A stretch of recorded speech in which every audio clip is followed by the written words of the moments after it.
Selamat pagi. Pagi ini kita akan masuk ke pertemuan 11, di mana pertemuan ke-11 ini kita akan melanjutkan transaksi dari pertemuan ke-10 sebelumnya. Di pertemuan ke-10 kita sudah mencapai transaksi nomor 5. Nah, sekarang kita mau lanjutkan ke transaksi nomor 6. Di mana transaksi nomor 6 ini adalah penjualan barang dagangan secara kredit. Nah, prosesnya adalah Anda masuk ke sales, kalau ini penjualan, kemudian kita enter sales. Nah, customernya kita masukkan di sini, kita akan menjual barang dagangan secara kredit pada toko Dipa. Berarti kita pilih toko Dipa. Jangan lupa centang yang ada di pojok kanan atas ini kita hilangkan ya, teks inklusifnya, karena harga barang kita belum termasuk pajak. Kemudian untuk tanggalnya kita masukkan tanggal 10 dan gunakan tahun periode akuntansi masing-masing. Yang pertama jumlahnya 30 unit untuk Asus, harganya sudah 4 juta. Nah, harga ini sudah otomatis ada di sini karena kita sudah setting di awal. Yang kedua 10 unit untuk Lenovo. Oke, harganya juga sudah otomatis. Kemudian di jurnal memo kita bisa buat penjualan kredit toko Dipa ya. Nah, di sini total belanjanya toko Dipa ada 164 juta ditambah 16.400, pajaknya 10%, maka totalnya adalah 180 juta 400. Kalau sudah, kita record.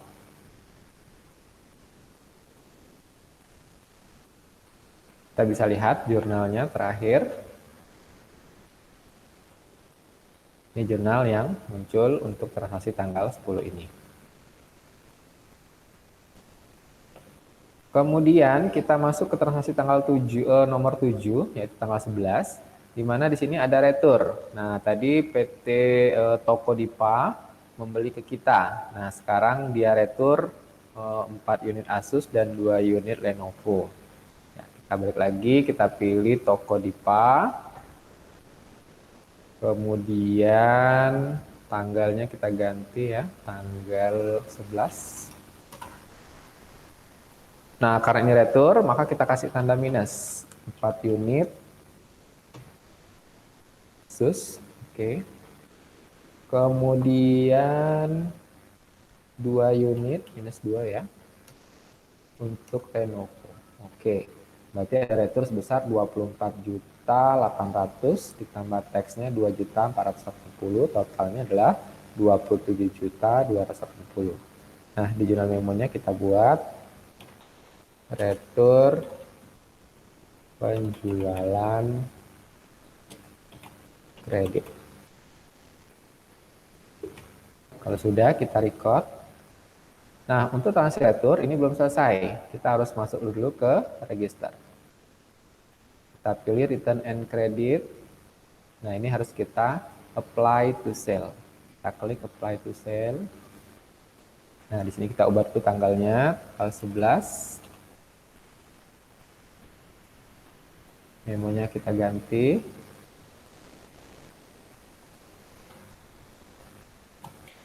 Retur penjualan kredit.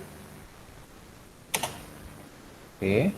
Kemudian jangan lupa klik di tanggal 10 sebesar 27.280 total returnya ya. Dan pastikan di sini out of balance-nya 0. Kalau sudah, kita record. Oke, sudah tidak ada, kita close. Kita bisa lihat jurnalnya. Di sini nanti ada 2 jurnal. Tanggal 11 ya, ini jurnal transaksi pengembalian barang dan ini pengurangan piutang. Oke, kita lanjut transaksi tanggal 8. Transaksi nomor 8 tanggal 20. Transaksi nomor 8 ini adalah kita menerima pemesanan piutang dari toko Dipa atas transaksi tanggal 10 ya, yang ada retur tanggal 11 tadi. Baik, masih berada di sales, kemudian kita pilih receipt payment ya, pembayaran piutang. Karena ini menggunakan Bank BNI, maka kita pilih Bank BNI. Ya.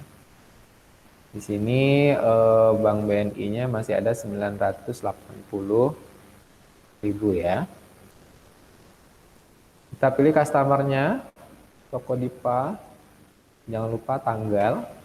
Kita ubah dulu tanggal pembayaran tanggal 20 Januari. Oke. Berapa yang dibayarkan? Sebesar 153.120.000. Memonya kita buat penerimaan pelunasan piutang. Oke. Dan jangan lupa ini dia menggunakan cek, maka di sini kita bisa pilih cek. Ya. Kemudian jangan lupa klik di amount applied-nya. Yang 153.120.000. Nah, pastikan out of balance-nya sudah 0. Oke, kalau sudah kita record. Nah, sekarang Bank BNI kita sudah menjadi 154.100.000. Kita bisa lihat jurnalnya, ini jurnal terakhir. Bank BNI bertambah, piutang kita berkurang. Kita lanjut transaksi nomor 9. Transaksi nomor 9 ini adalah pembelian P2D. Nah, perlu diingat di dalam MAYOP tidak ada istilah pembelian ataupun penjualan tunai, tapi istilahnya adalah pembelian P2D. Pembelian penjualan P2D ini maksudnya adalah pembelian yang dilakukan di mana pembayarannya dilakukan pada hari yang sama. Ya. Dilakukan pada hari yang sama. Sama seperti penjualan atau pembelian tunai. Nah, kita masuk dulu karena ini adalah pembelian, tetap tempatnya di purchase ya, kemudian kita enter purchase. Prosesnya sama seperti pembelian secara kredit, cuma bedanya nanti adalah kolom P2D yang harus kita isikan. Nah, kita akan melakukan pembelian P2D kepada PT Delta. Jangan lupa ubah dulu tanggalnya, tanggal 25. Yang pertama 6 unit.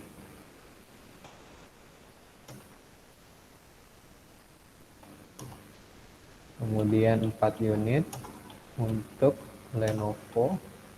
Oke, jadi ada total pembelian sebesar 31.600.000 ya. Ditambah teks 3.160.000, maka total belanja kita 34.760.000. Nah, ini kita ubah dulu untuk jurnal memonya. Pembelian paid today. Nah, yang perlu kita bedakan dengan pembelian secara kredit di sini. Kolom P2D-nya kita isikan sebesar berapa? Total amount-nya 34.760. Nah, maka balance due-nya menjadi 0.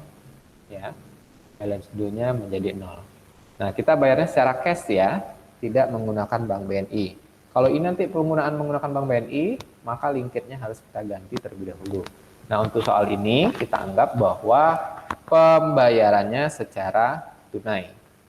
Ya. Nah, ini adalah pembelian paid today. Nah, kalau sudah seperti ini, kita bisa record. Ya, jadi pastikan balance due-nya 0, kita record. Nah, ini ada kalau permintaan pengubahan text code. Ya, karena kita tidak perlu mengubah, kita pilih 0 saja. Nah, kemudian ini, di sini nanti kalau ada koreksi, kita no check. Ya, kalau tidak perlu ada koreksi lagi, kita langsung oke. Nah, kita bisa lihat jurnalnya, ada 2 jurnal. Yang pertama adalah jurnal pada saat pembeliannya dianggap sebagai hutang. Di hari yang sama, tanggal 25, hutang tersebut kita bayarkan.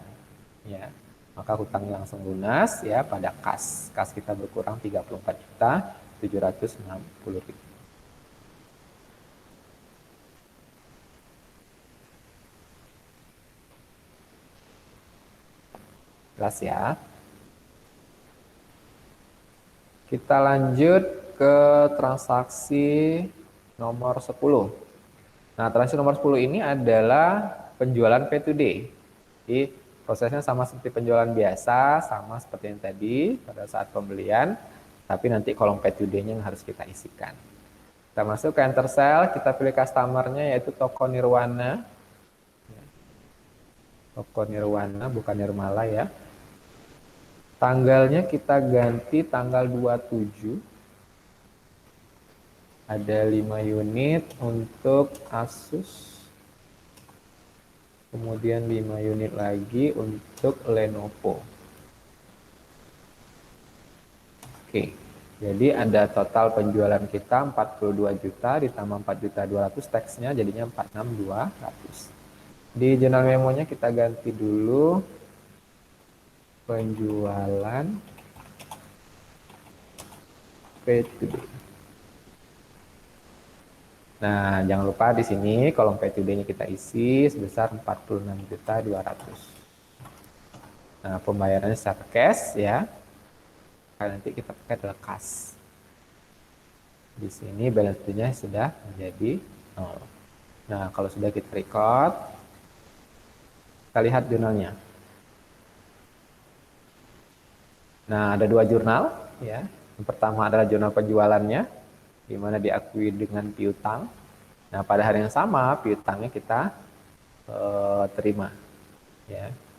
Piutangnya kita terima sebesar 46.200. Kalau sudah kita close.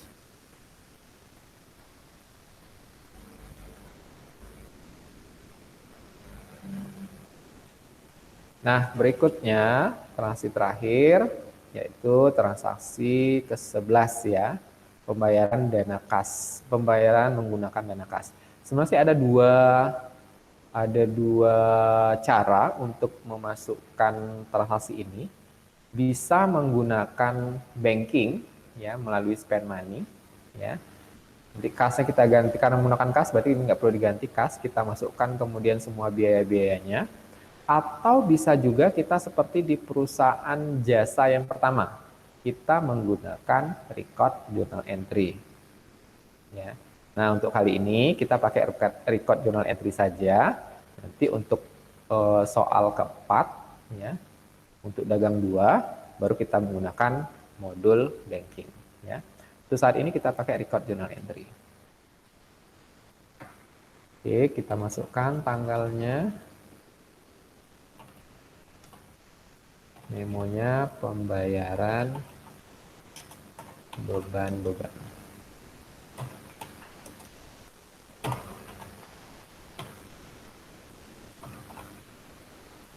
Yang pertama ada biaya listrik air telepon sebesar 600.000. Yang kedua ada beban gaji 1.100.000.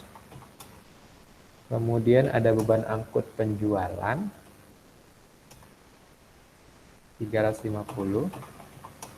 Kemudian ada beban angkut pembelian.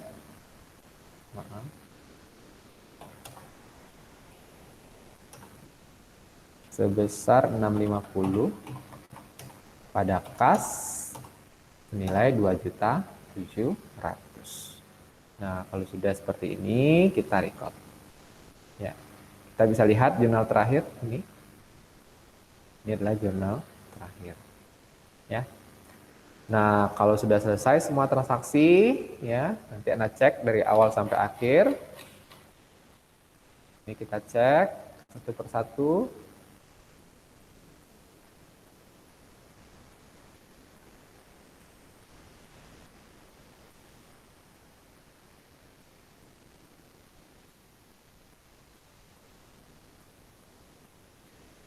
Oke, kalau sudah benar semua, kita bisa tutup. Nah, sekarang kita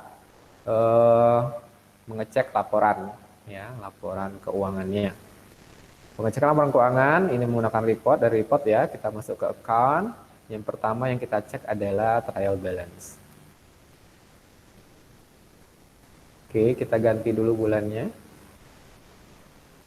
Finishingnya nanti jangan lupa ya, hilangkan report date-nya, masukkan account number-nya ya ke display. Nah, kalau masih belum ada nama perusahaan, kita pilih printer view. Kemudian untuk rupiahnya dihilangkan ya, seperti biasa, masuk ke preference, report and form, kita hilangkan simbol in report. Nah, jadi kita bisa redisplay. Nah, tampilannya itu seperti ini ya. Totalnya ini bisa juga kita bold, misalnya kita mau bold. Kita masuk ke format, total, kita pilih bold. Nah, totalnya jadi di bold ya. Tampilkan seperti ini. Jadi tanpa ada nomor tanggal cetak, ada nomor rekening. Yang bawah ini di bold dan tampilkan nama perusahaan. Kalau sudah, kita close. Yang kedua, kita masuk ke profit and loss.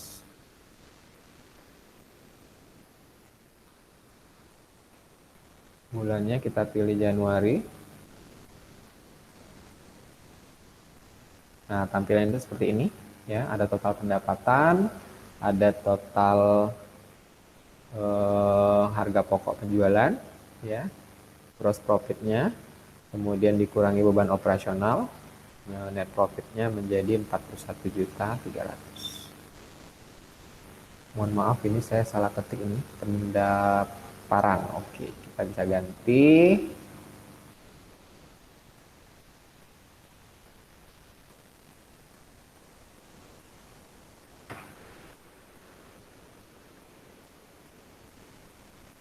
Oke, kita bisa cek lagi. Ini ada pendapatan ya. Nah, untuk tanggal cetaknya kita harus hilangkan. Oke, seperti ini. Nanti tampilkan seperti ini nanti ya. Kita close, berikutnya kita masuk ke standar balance sheet ya, laporan terakhir. Ini adalah laporan neraca. Ini kita hilangkan dulu untuk report date-nya. Oke. Ada aktiva lancar, ada total aktiva tetap, ada total hutang PPN, ada total kewajiban ya. Net asset itu sama seperti total modal ya. Baik, untuk pertemuan kali ini cukup sampai di sini. Untuk soal perusahaan dagang pertama sudah kita lewati. Pertemuan berikutnya kita akan masuk ke perusahaan dagang yang kedua, yang lebih kompleks lagi materinya. Nanti di perusahaan dagang 2 akan kita bahas pada pertemuan berikutnya. Untuk kali ini cukup sampai di sini. Saya ucapkan selamat pagi.